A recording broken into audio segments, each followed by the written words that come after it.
Zippy time, my damies, Top Cat here, and welcome back to the channel. Today is our first Arc 3.0 build video for the Crucible. We ran through some trials to get that bow, and this build works supremely. This build is going to focus on both speed and agility with high DPS chainable weapons that can just mow things down, and grenades that are both great offensively and defensively. The exotic armor piece we're going to be rocking today will be the Shinobu's Vow.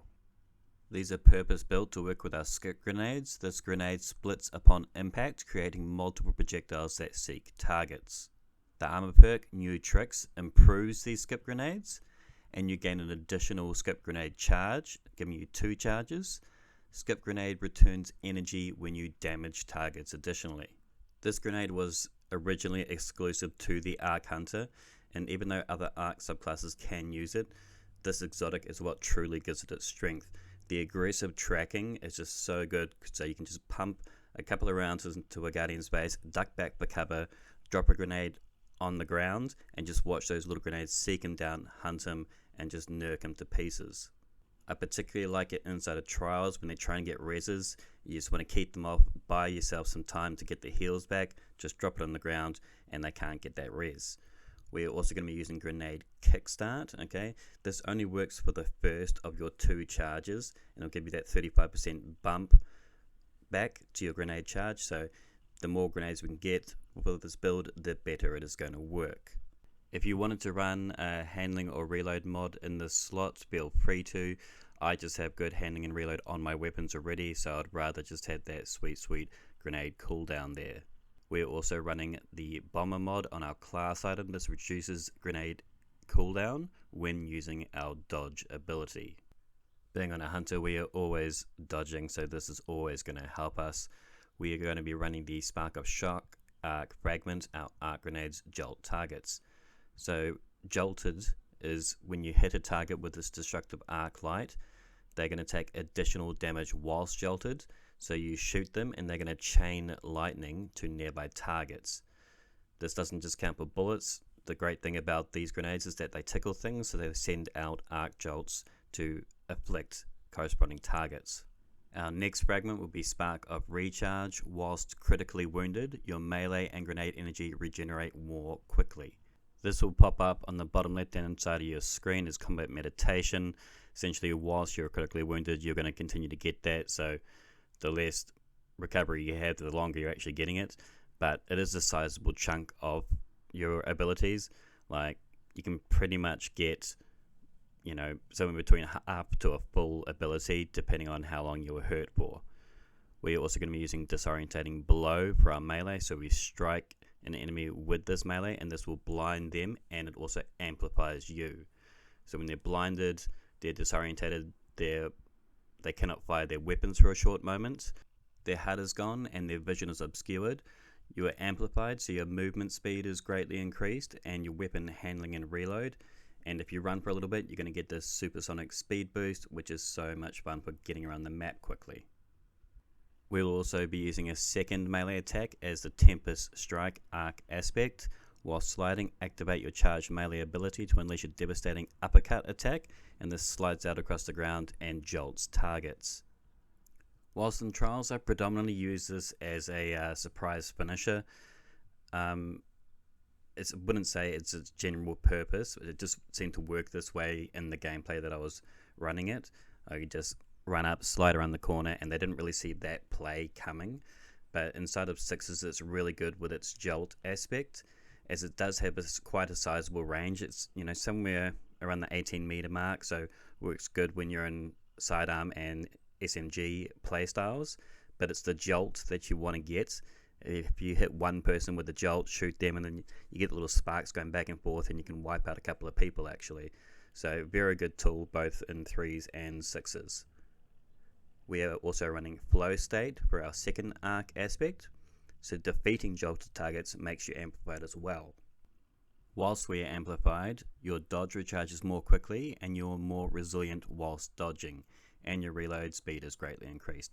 But it's the dodge aspect here, that you're a lot tankier when you're dodging, that I really like about this aspect, that I can just tank a lot more damage, and that's really crucial when you're inside a slap fight. I'm using Spark of Feedback. Taking melee damage briefly increases your outgoing melee damage.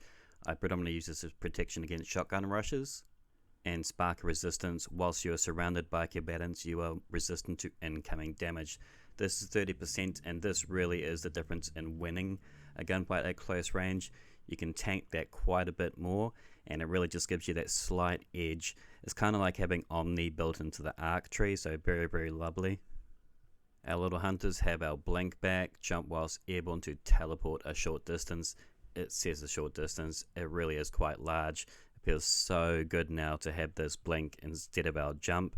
It's really good to disorientate targets when you're nice and close to them, so you just bum rush them, then just blink back, chuck a grenade, or chuck a shotgun in their face, blink back so they can't get that melee. It's super aggressive, and I just love bum rushing people with it, and it's really good for just once you have amplification, just crossing the map in a matter of seconds. It's so advantageous. For those who didn't play Destiny 1, we loved it. They got rid of it when D2 launched, but us hunters are so glad to have this back in our arsenal. Those pesky void locks no longer have exclusive rights over this. I had so much fun with it in trials. I baited so many supers with this thing, and it was just an absolute laugh riot. Just cannot recommend this jump, if you can call it that, highly enough. It is just a game changer inside of the Crucible. I recommend using the marksman dodge. Do your dodge, and this will automatically reload your weapon. I find this great. I always want bullets in my gun as I am running the Horror's Least Adept. My role is Fluted Barrel, Steady, Instability Masterwork, Adept Counterbalance, Perpetual Motion, and Kill Clip. Now this isn't the God role, but I do have one, but I preferred one that just had mad stability on it, and I wanted a decent level of recoil direction, so I wasn't overly worried about range, as this is a mid-range map, and I tend to play mid-range with this build. So normally you might want, say, small bore accurized range masterwork, perpetual kill clip, but I just found this one worked better for me in this build. We also have Vanguard's Vindication on it, so our final blows are going to give us a small bump to health. This isn't overly necessary, it's a free perk of the gun, so you're going to have this as standard. But this thing just chains kills, whether it's in 3s or 6s. You can just go on mad streaks with this thing, and I cannot recommend this pulse highly enough. This thing handles well, it's got great stability, great reload, but its powerhouse is the kill clip, giving it one of the fastest CTKs inside of Destiny 2, and I'm so surprised they did bring it back with this power, because it absolutely demolishes enemies' heads. I am also using the Pizzicato 22 for my kinetic weapon. I'm running a counterbalance mod, range masterwork, fluted barrel, high cal, perpetual motion, and range finder. This is pretty much the god roll. Some people might go small bore instead of fluted. I like the bump to the handling, as this is the type of gun that I'm going to pull out when I get rushed. You could swap this out for maybe a shotgun or something like that, but I prefer running double primary a lot recently, since they got rid of the scavenger's utility inside of Crucible. I like running kinetics primarily, and this is for twofold reasons. One, I like to just strangle the amount of special ammo in a game. I find this helps me keep track of who's got what at any given moment, and I just like this close range combat. It works well with both my abilities and my strength in terms of, I like full auto weapons personally. So yeah, this works for me. Feel free to swap it out if you have a different play style. But I do recommend you give this SMG a go. It is very, very good. You know, up there with the top SMGs in the game currently. That's including like your Iron Reach, Multi-Max, and your Shura's Ras. I put this up there with those. I mean, depending on what you like, but yeah, for me, very much a very S tier SMG. This is a world loot drop, so it is RNG, but you can farm it out inside of the helm there in the Soros engram, so I recommend doing that. It is very, very tasty. As for our super, inside of Trials this weekend, I was using the Gathering Storm. You know, you chuck your big staff out, it zaps everything in a certain radius. It's good as a shutdown super, but I didn't have it all that often. It was only at like rounds if it got to like 8 or 9, that I'll generally have it. So I wouldn't say it was a great tool. It didn't destroy bubbles, so in Soto trials it wasn't the greatest, but in 6s I would probably go the arc staff anyway. For armor, I'm using a radiant light mod, so I'm going to charge people with light when I cast my super. I mainly use this for the plus 20s to strength, pulse rifle targeting, and an SMG targeting. Powerful friends, again, when I become charged with light, my allies become charged with light, plus 20 mobility, unflinching pulse rifle aim. I'm using the swift charge mod, so when I get multi-kills with my pulse or my SMG, I become charged with light. This is my main method of becoming charged with light. I'm also running a sub holster, not necessary, just may as well have something there. But the high energy fire is just going to make my pulse even deadlier. So kill clip plus high energy fire just equals the melt machine. Anyway, mate, Damies, that is the build for today. This is our Arc 3.0 Hunter. I hope you liked it, and I hope you give it a go. If you did like it, please hit that thumbs. If you're new and you liked it, please hit that sub. It goes a long way. Any questions or suggestions, feel free to chuck it in the comments down below. And until next time, tippy tie, my Damies. What a tie.